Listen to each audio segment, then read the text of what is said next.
D drive से चल रहा है ना अपना। तो पहले तो जैम्प स्टार्ट करूँ।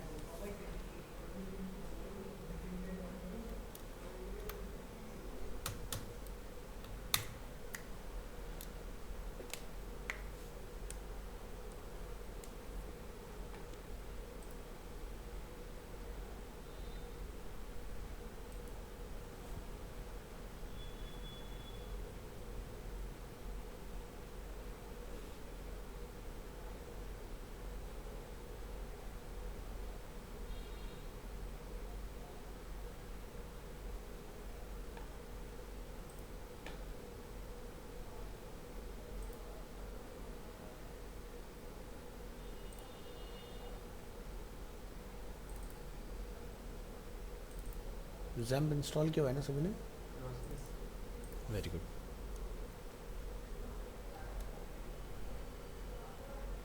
तो लास्ट क्लास हम लोग स्विच तक कंप्लीट कर लिया था।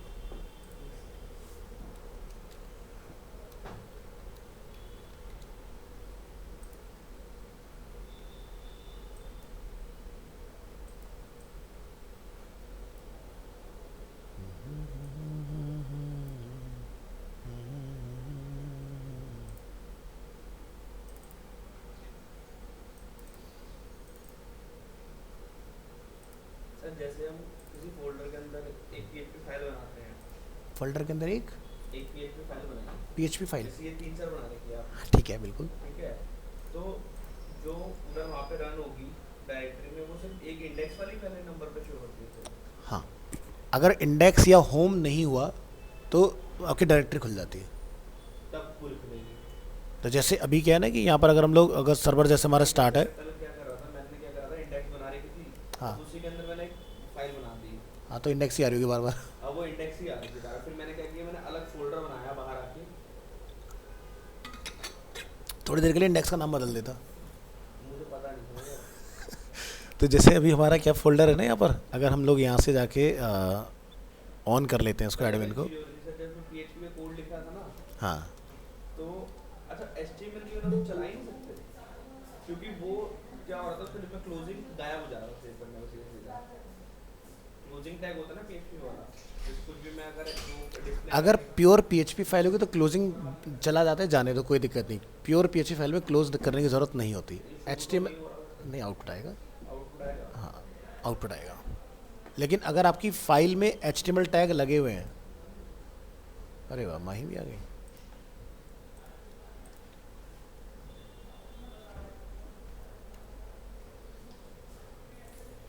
चलिए, तो जैसे अब यहाँ से हम लोग फोल्डर देख रहे हैं ना, तो हमने जैसे डे वन की जो क्लास थी उसमें इंडेक्स बनाया था। हाँ ये तो तो क्या, क्लियर तो था ये सर। क्या खुला, इंडेक्स खुल गया सीधे। एक चीज और पूछनी सर, हाँ जैसे अभी तो क्या था, ये प्योर हमारी एचटीएमएल वाली फाइल थी, हाँ, अब इसकी सीएसएस अटैच कैसे होगी? इसमें सी एस अटैच किया, सभी बताता हूँ। अब इसके बाद में अगर हम लोग यहाँ देखें, बैक करते हैं, जब हम लोग फिफ्थ क्लास में आते हैं, फिफ्थ डेट की, तो उसमें सारी हमारी पीएचपी की फाइल यहाँ पर दिखाई दे रही है। क्यों? क्योंकि इसमें इंडेक्स नहीं है। अगर आपकी वेबसाइट भी ऐसे ही बनी हुई है बाकी पेजेस के साथ, और उसके अंदर होम या इंडेक्स नहीं होगा, तो जैसे मैं एग्जांपल आपको दिखाता हूँ, यहाँ पर बैक करते हैं और यहाँ पर ये फोल्डर हम लोग यहाँ से एक्सेस करेंगे। इंडेक्स का नाम मैं यहाँ पर लिख देता हूँ, जैसे कि वेलकम। ठीक है, कंट्रोल एस करेंगे इस फाइल को, और अब आप यहाँ जाएं, रिफ़्रेश करें, तो क्या हो गया? क्या वेबसाइट चल रही है, डायरेक्टरी खुल रही है? डायरेक्टरी खुल रही है ना। तो इसलिए इंडेक्स डाला जाता है कि आपकी वेबसाइट बाय डिफ़ॉल्ट यहीं से शुरू हो। तो इंडेक्स लिख देंगे तो ये प्रॉब्लम आपकी सॉल्व हो जाएगी। तो इंडेक्स के अलावा हम और क्या चला सकते हैं? आप होम भी चला सकते हैं। अगर मैं होम लिख दूं तो भी हमारी वेबसाइट ही खुलेगी, कोई दिक्कत नहीं आएगी। बट होम रखना नहीं चाहिए, क्योंकि जब आप वेबसाइट डिज़ाइनिंग सीख गए हो तो आपको इंडेक्स से ही शुरू करना चाहिए, क्योंकि रिस्क क्यों लेना बिना वजह। ठीक है, तो इसलिए प्रॉपर तरीके से अपना इंडेक्स डिफाइन करें, ये सबसे बेस्ट प्रैक्टिस होती है। और एचटीएमएल में भी जब हम लोगों ने बनाई थी 3 4 पेज की लिंक, तभी हमने इंडेक्स नाम ही सिखाया। जब आपके टेम्पलेट्स चले तो हमने इंडेक्स नेम ही रखा है अपने पेज का। तो जब आपका सर्वर साइड हम लोग काम करना स्टार्ट करते हैं तब इम्पोर्टेंस समझ में आता है कि कितना ज़रूरी है। अब आपका यहाँ पर एक डाउट और क्लियर कर देते हैं CSS वाला। तो देखो यहाँ पर क्या है कि जो हमारी फुटर फाइल है और जो हमारी हेडर फाइल है, इसके अंदर क्या है कि यहाँ पर हमारा मैटर हेडर फुटर का अलग अलग डिफाइन है। बट बाकी के जो पेज हैं जैसे कि इंडेक्स या सर्विस, इनके पास क्या है, हेड सेक्शन अवेलेबल है। तो जिस पेज के पास हेड होता है उसी पेज पर CSS लिखी जाती है। वो भी इसमें फाइल अटैच कर देंगे एक्सटर्नल जो अब जैसे एग्जांपल के लिए आप चाहते हैं आपके जो लिंक है यहाँ पर जो हेडर के अंदर मेंशन है, इनके कलर बदल जाए। बाय डिफ़ॉल्ट कलर हमारे क्या आ रहे हैं, ब्लू आ रहे होंगे, ज़रा जाके देखो, यही आ रहे हैं ना जो डिफ़ॉल्ट होते हैं। अब हमें इनका कलर चेंज करना है। तो जनरली क्या होता है कि हम तो वहीं पर काम करेंगे जहाँ पर लिंक होंगे, बट इस केस में इसमें नहीं होगा काम। इसका काम कहाँ करेंगे, इंडेक्स फाइल में। अब या तो आप एक एक्सटर्नल फाइल बना लें, जैसे कि मैं यहाँ पर एक एक्सटर्नल फाइल इसके लिए बना देता हूँ। जैसे हेडर फुटर ये हो सकता है कि सबके लिए एक ही स्टाइल शीट बना दें। वही करने वाले हैं। तो आप यहाँ पर एक फाइल बना लेंगे, न्यू फाइल style.css और असेट्स का एक फोल्डर बना लेंगे। फोल्डर बनाना था हमने, नेम बना दिया, बट फिलहाल के लिए ये भी चल जाएगा। इसको यहाँ से हटाइए, यहाँ से न्यू फोल्डर, CSS के फोल्डर में रखना होता है, ठीक है, ताकि सब मिक्सिंग ना हो एक जगह पर। अब हम लोग यहाँ पर जाके, जब एक्सटर्नल फाइल बनती है तो स्टाइल टैग का यूज़ होता नहीं है ना, तो अब क्या करेंगे, ए टैग को जो भी आप कलर देना चाहते हैं वो यहाँ जाके आप डिफाइन कर देंगे। जैसे कि कलर जो रहेगा वो रेड रहेगा और टेक्स्ट डेकोरेशन जो रहेगा वो नन रहेगा। तो पहले इतने से ही कर लेते, टेस्टिंग पता चल जाएगी काम करता है ये या नहीं। इंडेक्स फाइल में जाएंगे, क्या देखेंगे यहाँ पर जाके, लिंक href और यहाँ पर CSS फोल्डर style.css और इसी का आपने यूज़ जो है वो दूसरी फाइल में कर लेना, विच इज़ सर्विसेज। अब हम लोग दोनों में से किसी भी पेज को विजिट अगर करेंगे यहाँ पर, तो आप क्या नोटिस करते हैं, इधर आइए बैक, अब आज की डेट में आते हैं। लिंक के कलर क्या हो गए, रेड।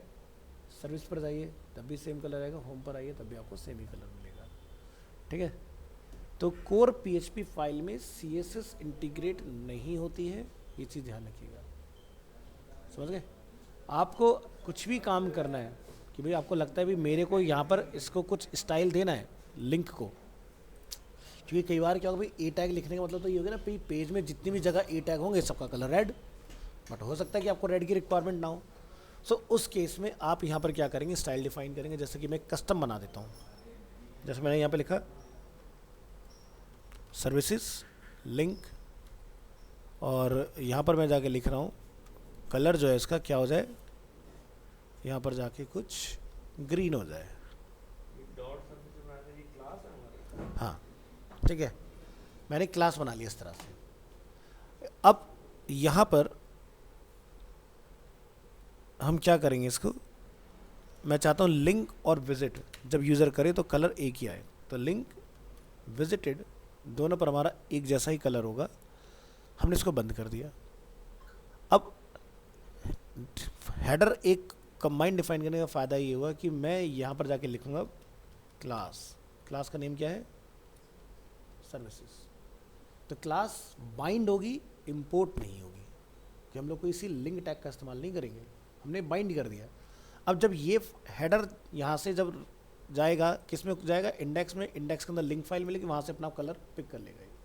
चला के देखो, अगर हम सही हैं तो ये बिल्कुल बढ़िया से काम करना स्टार्ट कर देगा। यहाँ पर आ गया। अब आप होम पर जाइए या सर्विस पर जाइए। जो विजिट आपने लिखा था वो क्या था?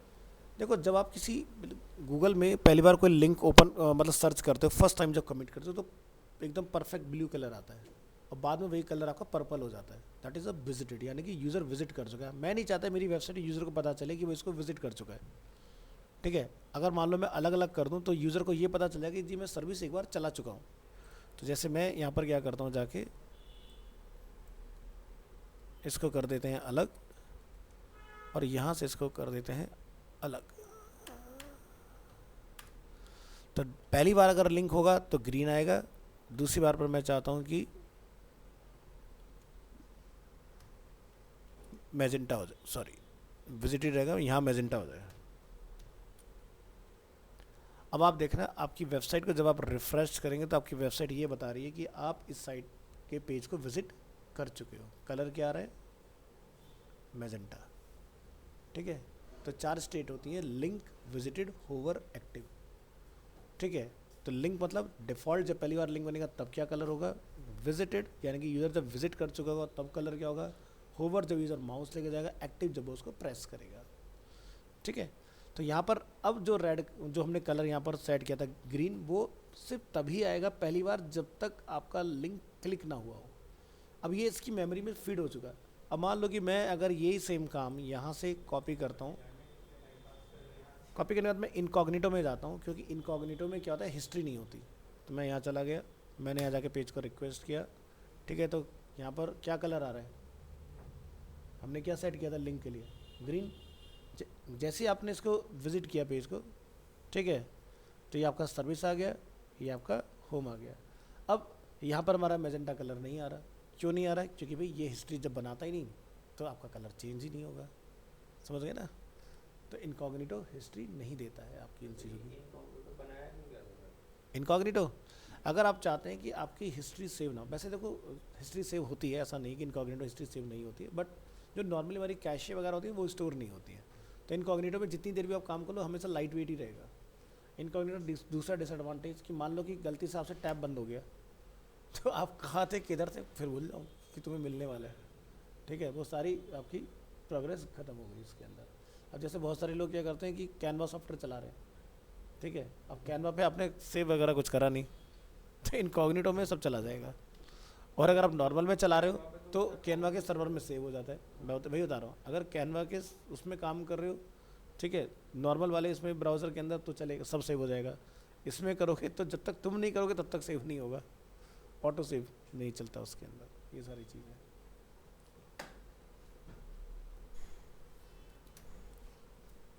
तो समझ में आ गया स्टाइल कैसे लगाओगे, ये इतना करना है। तो यानी कि हमें ये समझ में आया इस एक्सरसाइज से कि भाई स्टाइल आप अपना अलग बनाओ या इंटरनल बनाओ, जिस पेज के ऊपर वो फाइल कॉल होगी ऑटोमेटिकली स्टाइल यहाँ से पिक कर लेगी वहाँ से। तो हम लोग बाइंडिंग करेंगे कोर PHP फाइल के अंदर, लेकिन कहीं पर भी स्टाइल फाइल कॉल नहीं करेंगे इसमें। ठीक है, चलो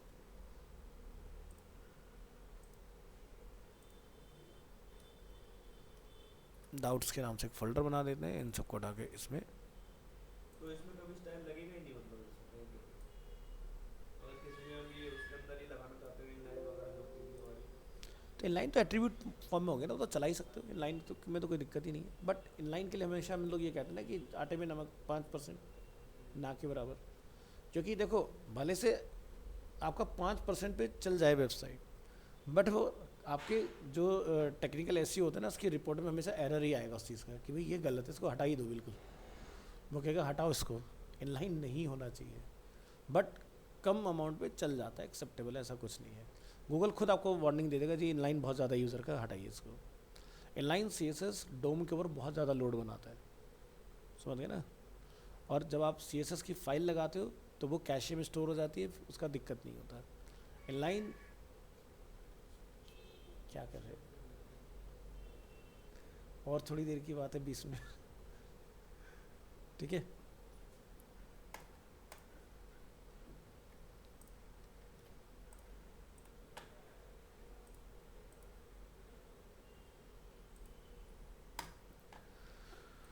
ओके, तो स्विच हम लोग देख रहे थे।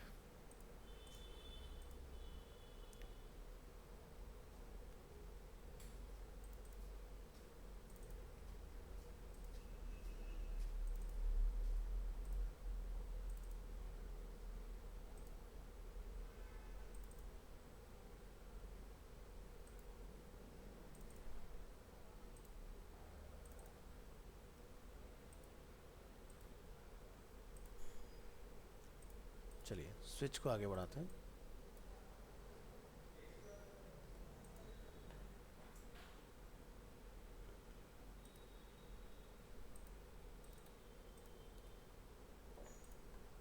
और अपने ब्राउज़र में आके इसको रिफ़्रेश कर लीजिएगा।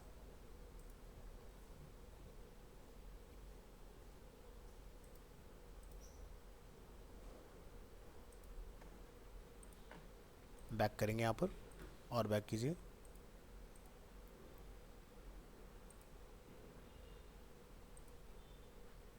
सर आपने एक फाइल भेज दी थी ग्रुप में, आप बोल रहे थे ये भी होगी। मैंने भेज दी है, शायद मैं एक बार चेक कर लेता हूँ, अगर छूट गई होगी कोई तो। वैसे जहाँ तक मुझे ध्यान है फाइल मैंने डाल दी है। क्या रिसीव नहीं हुआ है फाइल? ये है ना अपना 12 to 130।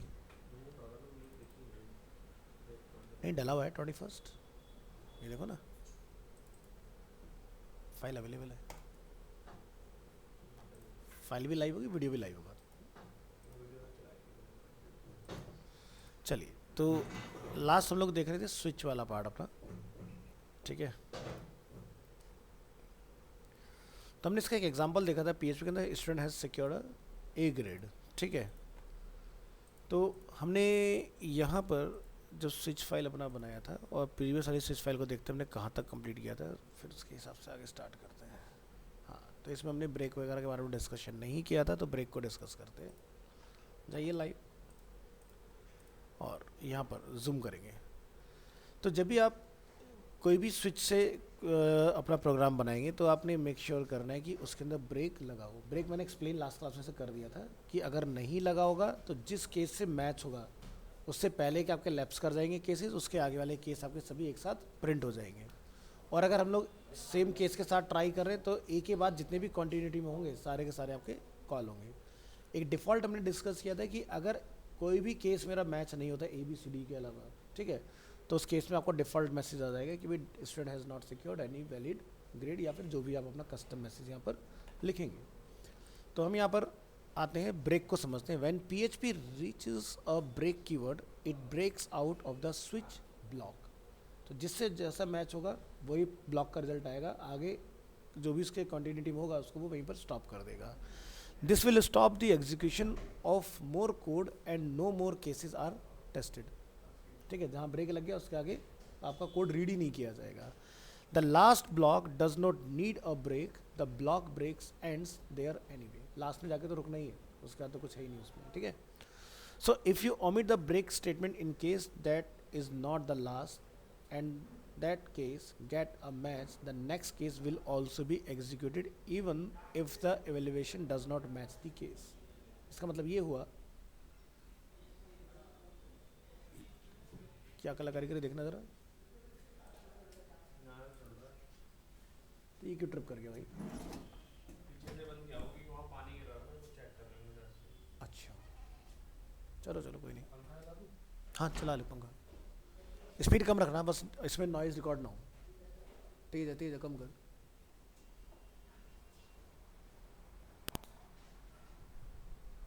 हाँ ठीक है, बस इतना, थोड़ी देर की क्लास का काम चल जाएगा। चलो बैठो, पीछे वाला कहाँ चलेगा? वो लास्ट में बोर्ड है वहाँ।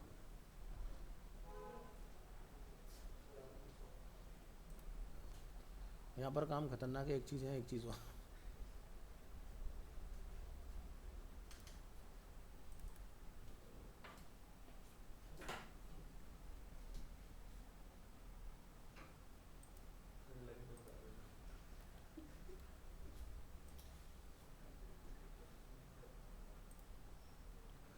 चलिए, सो इसका मतलब क्या हुआ कि यहाँ पर ये जो हम लोगों ने पढ़ा इस लाइन का कि जो इवेल्युएशन है, इवेल्युएशन से मतलब ये है कि भाई हम लोग इवेल्युएट कर रहे हैं ABCD के ग्रेड के बेसिस पर।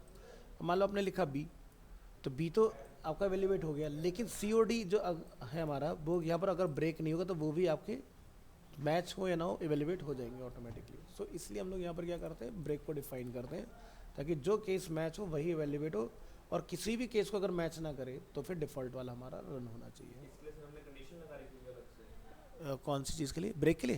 जैसे ये ABCD कैसे डिफाइन करेगा वो? ABCD कैसे डिफाइन करेगा? देखो जनरली क्या होता है, यहाँ पर हमने जैसे लिखा है A, नॉर्मली हम लोग यहाँ पर क्या लिखते हैं, अगर ये नहीं डिफाइन किया तो हम लिखते हैं पर 0 1 2 3 4, इस तरह से हमारे केस चलते हैं। तो मैंने लास्ट क्लास में ये चीज़ बताया था कि या तो हम लोग अपना खुद का लिख लें कि हमें क्या केस बनाना है, या फिर जो डिफ़ॉल्ट हमारे चलते हैं 0 से, वो हम लोग यूज़ कर सकते हैं।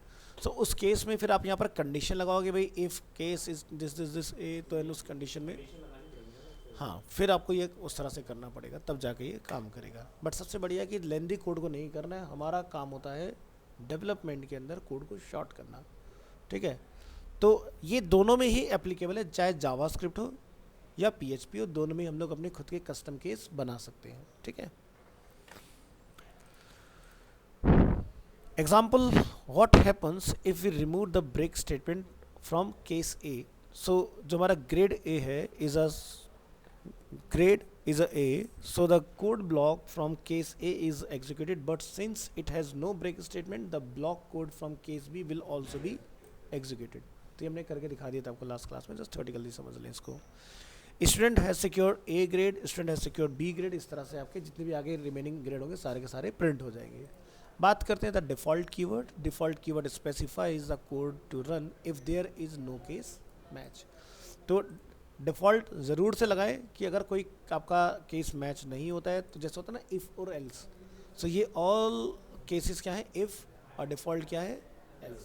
ये तभी एग्जीक्यूट होगा जब आपके इफ़ फॉल्स में चले जाएंगे, यानी कि यहाँ पर वैल्यू ई हो गया तो ये चल जाएगा उस केस में, ठीक है। नेक्स्ट, जैसे हमने एक एग्जांपल और बनाया था उस वाली क्लास के अंदर, बट मैंने वो फिर हटा दिया था। तो जैसे मैंने आपको शायद याद होगा जावास्क्रिप्ट के अंदर वीकेंड वाला एक एग्जांपल बना के दिखाया था, वीकेंड को हमने मैच करके उसको प्रिंट करके दिखाया था। तो वो बेसिकली उस तरह से काम करता है। Putting the default block elsewhere then at the end of the switch block is allowed but not recommended. ऐसा नहीं है कि ज़रूर से लगाना ही लगाना है, आपकी चॉइस है। अगर आप यूज़र को फॉल्स पर कुछ मैसेज देना चाहते हो तो लिखिए, अदरवाइज रहने दीजिए, ठीक है। अब जैसे मान लो कि आपने कुछ ऐसा सिस्टम बनाया, स्टूडेंट पास हो गया, ABCD ग्रेड आ गया उसका, अगर फेल हो गया तो वहाँ पर student has not secured any grade. तो यूज़र को पता तो चले, पता। अब जैसे मान लो कि रिजल्ट आउट हुआ है, बच्चों को ये नहीं पता कि पास वाले को तो आ रहा है, फेल वाले को आ ही नहीं रहा, तो वो मिस्टेक समझे, क्या समझे उसको कि भाई वो उसका डेटा आया नहीं वहाँ पर, या वो मिस हो गया। लेकिन अगर वहाँ पर अगर फेल होगा, डिफ़ॉल्ट केस लिखा हो, तो क्या उसको पता चला भाई मैं फेल हो गया, बाकी के लोग उसमें पास की कैटेगरी में आ रहे हैं। तो इसलिए ये सिनेरियो बेस्ड है कि एल्स चाहिए या नहीं चाहिए, ठीक है।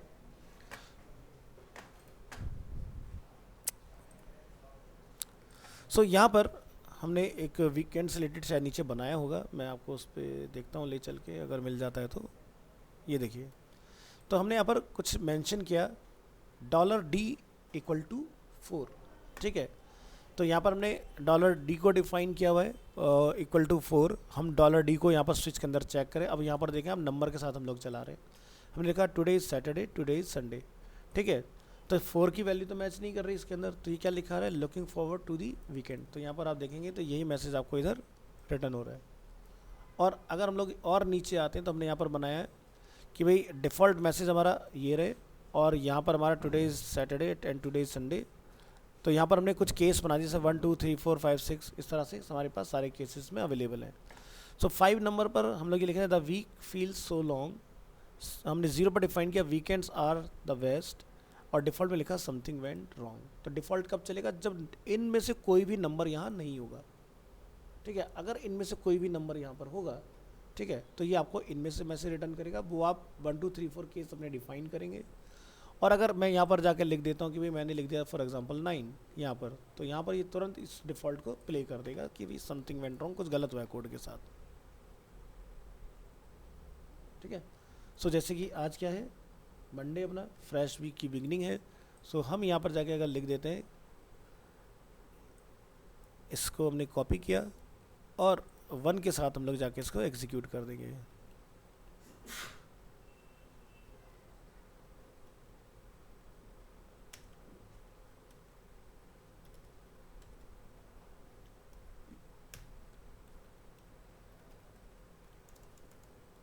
Today is a first day of week. तो यहाँ पर वैल्यू है 1। अगर मैं यहाँ पर 1 पुट कर देता हूँ तो आप देखना 1 का हमें आउटकम यहाँ पर रिसीव होगा। तो चलिए ज़रा चेक करते हैं, यहाँ पर रिफ़्रेश करते हैं फाइल को, केस मैच हुआ, प्रिंट हो गया, ठीक है। तो हमारी रिकॉर्डिंग चल रही है क्या या नहीं? हाँ चल रही है, ठीक है। तो ये है हमारे स्विच केस के डिफरेंट सिनेरियोज। तो स्विच समझ में आया? ये हमने पहले भी किया, बस PHP में लिखने में क्या बदला है, सिर्फ और सिर्फ डॉलर, बाकी और कोई भी चेंज इसके अंदर नहीं है।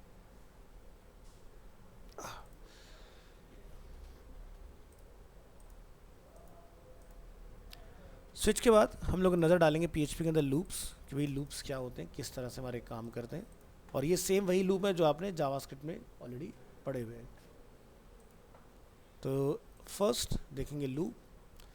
When you write code, you want to same block of code to run over and over again a certain number of times. So instead of adding several almost equal code lines in a script, we can use loop. For example ऐसा समझो कि जैसे हमने math का table बनाया था JavaScript के अंदर, या मुझे जैसे काउंटिंग करनी हो 1 से लेकर 100 तक। अब ये बड़ा बोरिंग टास्क होता है, पहली बार करोगे अच्छा लगेगा। अब उसके अंदर आपको फिर से बोलेगा भाई 100 और लिख दो, दिमाग खराब। तो लूप में जाके आप क्या करोगे भाई, सीधे बता दो 200 तक चल जाए लूप, आपका काम खत्म हो गया, जो मिनटों सेकंडों का भी काम नहीं है। So loops are used to execute the same block of code again and again as long as a certain condition is true. So types of loops क्या है हमारे पास, सेम जो हम लोगों ने जावास्क्रिप्ट में पढ़े हुए हैं। In PHP we have the following loop types. First is while loop. While loops through a block of code as long as the specified condition is true. अच्छा, पीएचपी में व्हाइल लूप हम लोग सबसे ज़्यादा यूज़ करते हैं, ठीक है। Do while loops through a block of code once and then repeats the loop as long as the specified condition is true. Outcome सबके सेम है, एग्जीक्यूशन का प्रोसेस डिफरेंट है, ठीक है।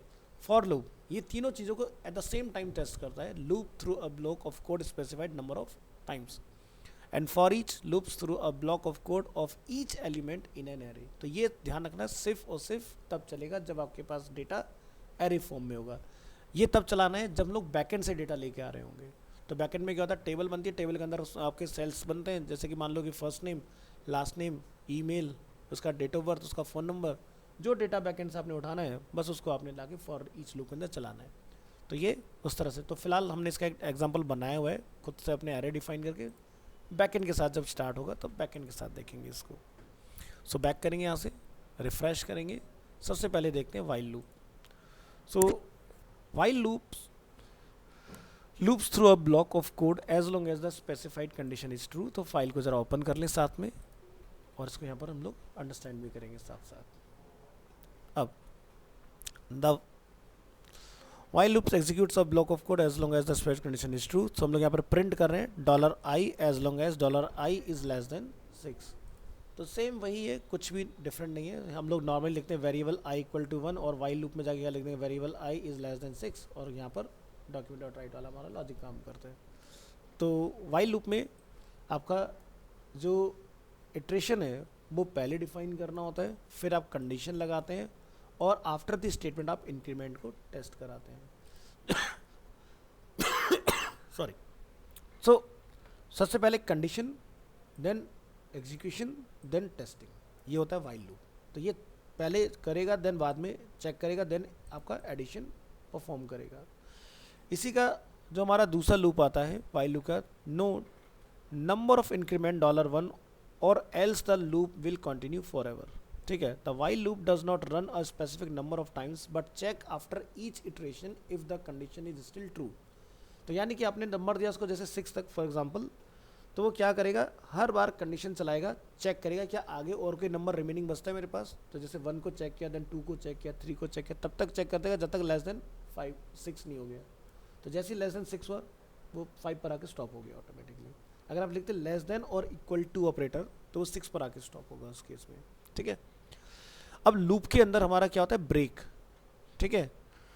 सो यहाँ पर हम देखेंगे ब्रेक लूप। तो हमने यहाँ पर देखा जैसे 5 तक ये 6 तक जाएगा लेस देन 6, लेकिन ये हमने 2 पर स्टॉप कर लिया इसको। तो ये कैसे किया, यहाँ पर ब्रेक लूप के अंदर हम लोग यहाँ पर जाकर कंडीशन में चेक कर रहे हैं कि भाई लूप जो है वो लेस देन 6 तक चलेगा, यानी कि 5 तक, बट हमने कंडीशन लगाया बीच में if i 2 times equal to 3। तो 3 वाला जैसे उसने मीट किया उसने उसको ब्रेक कर दिया। तो यानी कि 2 तक का रिजल्ट आया, 3 पर आके आपका रिजल्ट नल और वाइड हो जाएगा उस केस में, उसके आगे लूप आपका दोबारा चेक नहीं होगा। इसी तरह से कंटिन्यू लूप आता है। बात करें अगर कंटिन्यू की, तो कंटिन्यू का कभी भी यूज़ होता ही नहीं है। अगर मुझे कंटिन्यू ही करना होगा तो ब्रेक ही क्यों करना है, पॉइंट सीधा सा है। बट इसमें दिया हुआ है कंटिन्यू लूप भी। तो ध्यान रखना, कंटिन्यू अगर हम लोग चलाते हैं तो उस केस में क्या होगा, आपका जिस नंबर से कंटिन्यू करेंगे वो नंबर डिस्प्ले नहीं होगा। सो जैसे ब्रेक हमने किस पे किया था 3 पर, तो रिजल्ट क्या रहा है 2। हमने कंटिन्यू किस पर किया 3 पर, तो 1 2 3 गायब हो गया। तो वो वाला आपका नहीं चलेगा, उसके नेक्स्ट से कंटिन्यू होगा, इस चीज़ का ध्यान रखिएगा। So with the break statement we can stop the loop even if the condition is still true. Condition true थी, यानी कि उसको लेस देन 6 जाना था, लेकिन वो 2 पर स्टॉप हो गया, just because of if condition 2 time equal to 3। Similarly with the continue statement we can stop the current iteration and continue with the next. यानी कि हमने लिखा 3 तो 3 पर स्टॉप हुआ, 4 से आगे कंटिन्यू हो गया। ऐसा कुछ सिनेरियो बनता है तभी आपको कंटिन्यू का यूज़ करना है, अदरवाइज ये रेयर ही यूज़ में आएगा।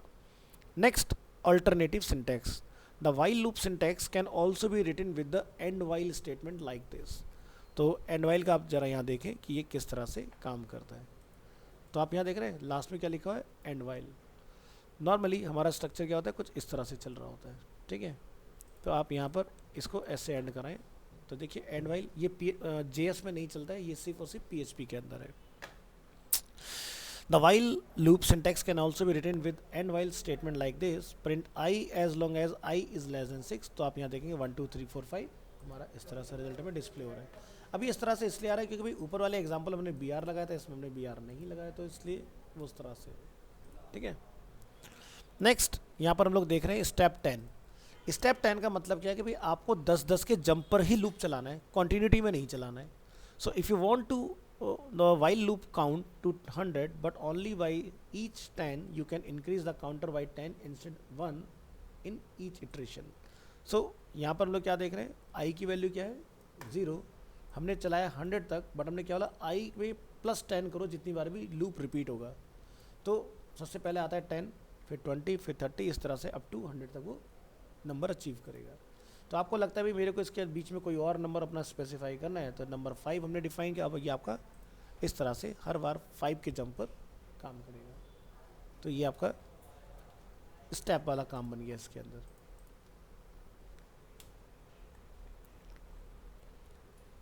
ऑड इवन में सर ऐसे ही चलेंगे इसमें क्या सर, ऑड या ऑड नंबर चलाने में, इवन नंबर चलाने में? तो फिर आप नंबर की शुरुआत जिससे करना चाहेंगे वहाँ से, फिर जैसे 1 हो गया तो 1 हमारा ऑड नंबर में चला गया, ठीक है, तो वहाँ से आप चला सकते हो। +10 लिखा था, हाँ तो अगर हमें स्टार्ट 2 नंबर से करना है, हाँ, तो आप वहाँ से 0 जहाँ पर हमने मेंशन वहाँ पर 2 मेंशन करेंगे हम उस केस में, ठीक है। डू वाइल लूप, इसमें भी आपका आउटकम सेम आएगा, बट प्रोसेस जो है वो एग्जीक्यूशन का डिफरेंट हो गया। अब यहाँ पर हम लोग पहले क्या देखेंगे, डू देन वाइल। पहले वो इंक्रीमेंट करेगा, वाइल चेक करेगा उसको कि भाई आगे करना है या नहीं करना है उस चीज़ को। तो ज़रा समझें इसको। The do while loop through a block of code once and then repeats the loop as long as the specified condition is true.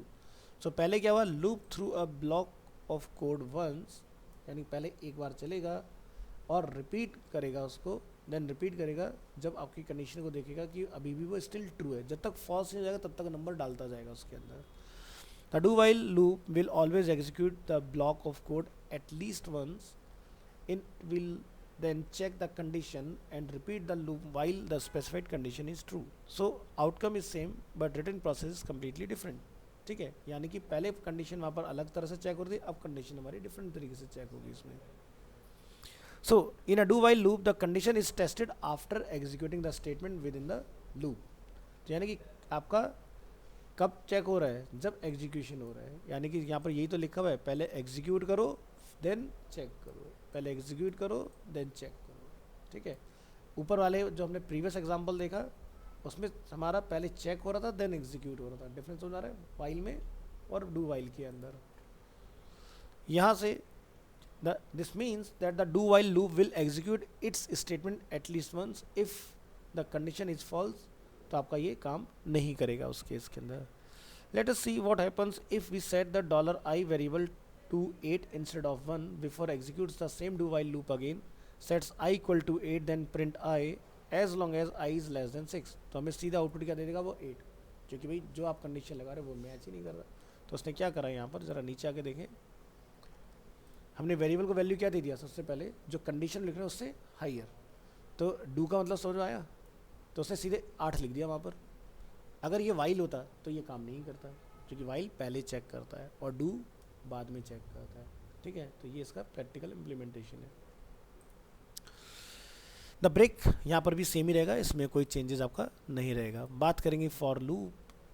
So for loop loops through a block of code a specified number of times. The for loop is used when you know how many times the script should run. ठीक है, this is how it works. Expression 1 is evaluated once, expression 2 is evaluated before each iteration and expression 3 is evaluated after each iteration. यानी कि 1 कहाँ से शुरू होगा वो एक बार चेक हो गया, यानी कि हमारा इंक्रीमेंट स्टार्ट हो गया। जब तक आपकी कंडीशन फॉल्स नहीं जाएगी तब तक वो उसमें इंक्रीमेंट डालेगा, ठीक है। और थर्ड वाला भी जो है इसके साथ साथ हर बार चलेगा, जैसे नंबर बढ़ा उसका प्लस प्लस किया, नंबर फिर 2 हुआ फिर प्लस प्लस किया, जब तक वो डिज़ायर आपके नंबर तक नहीं जाएगा तब तक वो इंक्रीमेंट उसमें करते रहेगा। तो यहाँ पर तीनों चीज़ें 1 गो में चेक होती हैं, अलग अलग नहीं। तो जैसे यहाँ जाओगे फॉर लूप के अंदर, तो यहाँ पर हमारा क्या हो रहा है, इटरेशन कहाँ से शुरू कहाँ तक, इंक्रीमेंट या डिक्रीमेंट, ठीक है। तो इस तरह से 10 टाइम चलेगा और उसके बाद में स्टॉप हो जाएगा। तो यहाँ देखें आप, the first expression x equal to 1 is evaluated once and sets a counter to 1। तो यानी कि 1 से ये शुरू कर दिया इसने इसको। The second expression x is less than equal to 10, it's evaluated before each iteration and the code block is only executed if this expression evaluates to true, ठीक है। तो यानी कि अगर आपने 10 तक डाला है, वो 5 पर है, तो वो तब तक चलाते जाएगा उसको जब तक कि वो 10 ना हो जाए। और third expression is validated after each iteration, यानी कि 8 हो गया, फिर वो चेक करेगा 9 के लिए, फिर चेक करेगा 10 के लिए। अगेन यहाँ भी ब्रेक आपका सेम वैसे ही काम करेगा, ब्रेक कंटिन्यू, कोई भी डिफरेंस आपका नहीं आएगा, स्टेप भी आपका सेम वैसे ही काम करेगा। इसमें मैंने यहाँ पर उसको 0 से शुरू करके दिखाया था उस बैच के अंदर कि भाई यहाँ पर आपका 0 रहेगा तो किस तरह से ये काम करता है। तो इस तरह से आप जाके इसमें यहाँ पर अपने चीज़ें डिफाइन करके आओगे। लास्ट जो कि सबसे ज़्यादा PHP में यूज़ होने वाला वो है आपका लूप, वो है आपका for each loop. For each loop में हमें ये नहीं बताना पड़ता कहाँ तक जाएगा कितना होगा, क्योंकि हम उसको कहीं से ही डेटा की एक लेंथ दे देते हैं कि भाई किसी पर्टिकुलर चीज़ में से वो डेटा निकाल के लेकर आए। तो जैसे the for each loop loops through a block of code for each element in an array और each property in an object. So for each loop loops on array. So array के अंदर हम लोग पहले देखेंगे इसका स्ट्रक्चर कि किस तरह से इसका स्ट्रक्चर काम करता है। तो हमने एक यहाँ पर स्टूडेंट के नाम से एरे बनाया, एरे के अंदर हम लोगों ने 2-3 नेम डाल दिए उठा के। उसके बाद हमने फॉर ईच किया, हमने यहाँ पे लिखा $students एज $x और $x को हमने क्या कराया प्रिंट। अब मुझे फ़र्क नहीं पड़ता बैकएंड से अगर डेटा ये कनेक्टेड है, अगर कल को वहाँ पर 10 होते हैं तो फ्रंट एंड में 10 लोग प्रिंट होंगे, 20 होंगे तो फ्रंट एंड में 20 लोग ऑटोमेटिकली आ जाएंगे उसके इसके अंदर, ठीक है। तो यहाँ पर कोई कहाँ से शुरू होगा ये नहीं बताना, कहाँ तक जाएगा ये नहीं बताना, इंक्रीमेंट करना डिक्रीमेंट करना कोई भी ऑपरेटर यूज़ नहीं होगा इस केस में। बस ओरिजिनल एरे का नेम आपने कोई भी नेम चूज़ कर लेना, जहाँ हमारा x लिखा हुआ है वो A to Z कुछ भी हो सकता है, ठीक है, और उसी नेम को आपने प्रिंट करना होता है। सो यहाँ पर देखें, for every loop iteration the value of current array element is assign to the variable $x। The iteration continues until it reach the last array element. तो हमारा लास्ट टर्म था तो टर्म तक चला और उसके बाद में ऑटोमेटिकली टर्मिनेट हो गया। सो जैसे मैं यहाँ पर जाके इसके अंदर एक और नेम ऐड करके आ जाता हूँ और इस नेम को आपने कोड में डालना है, इस चीज़ का ध्यान रखिएगा। और जब आप अपने कोड को यहाँ पर आकर रिफ्रेश करेंगे तो देखो ये नई वैल्यू को लाएगा और उसके बाद में फिर से स्टॉप हो जाएगा। अब बात करते हैं, ये तो हुआ डायरेक्ट यानी कि जो हम लोग एरे अपने डिफाइन करते हैं। अब ये हो गया हमारा की एंड वैल्यू के बेसिस पर, this is called index, this is called associative array. तो यहाँ पर क्या करेंगे हम लोग, हमने एक नेम बनाया, उसके अंदर नेम को कॉल किया, स्टूडेंट आईडी लिखा, स्टूडेंट आईडी को यहाँ पर हमने डिफाइन किया। इस तरह से जो स्टूडेंट का एक डेटा होता है अरीना के रिकॉर्ड में, हमने पूरा डेटा इस तरह से डिफाइन किया। तो ध्यान रखिए, इसको हम बोलते हैं क्या, एसोसिएटिव। एसोसिएटिव में 2 चीज़ें चलती हैं, की और की वैल्यू। तो की है नेम, वैल्यू है नितिन, इस तरह से मल्टीपल कीज़ यहाँ पर डिफाइन है। तो जब आप इसको चलाएंगे, चलाने का प्रोसेस बिल्कुल सेम है। अब आप यहाँ पर ये ध्यान देंगे कि हमने यहाँ पर लिखा है के और वी। के स्टैंड फॉर की, वी स्टैंड फॉर वैल्यू। अब ज़रूरी नहीं कि आप लोग भी के और वी ही लिखें, ए भी लिख लो, ये तो मेरी मर्जी ना, वेरिएबल का नेम क्या रखना है, variable always user defined, but ये मीनिंगफुल रहे इसलिए हमने के और वी को यहाँ पर डिफाइन किया है। तो हम लोग यहाँ पर लिख रहे हैं की के अंदर से उसकी वैल्यू को रीड करो, और जब आप यहाँ पर प्रिंट करेंगे तो हमने पहले के को प्रिंट करा है कि नेम क्या है और उसकी वैल्यू क्या है। ज़रूरी नहीं कि आप यहाँ पर ये लिखें, आप इसकी जगह डायरेक्ट वैल्यू को भी रेंडर करा सकते हैं।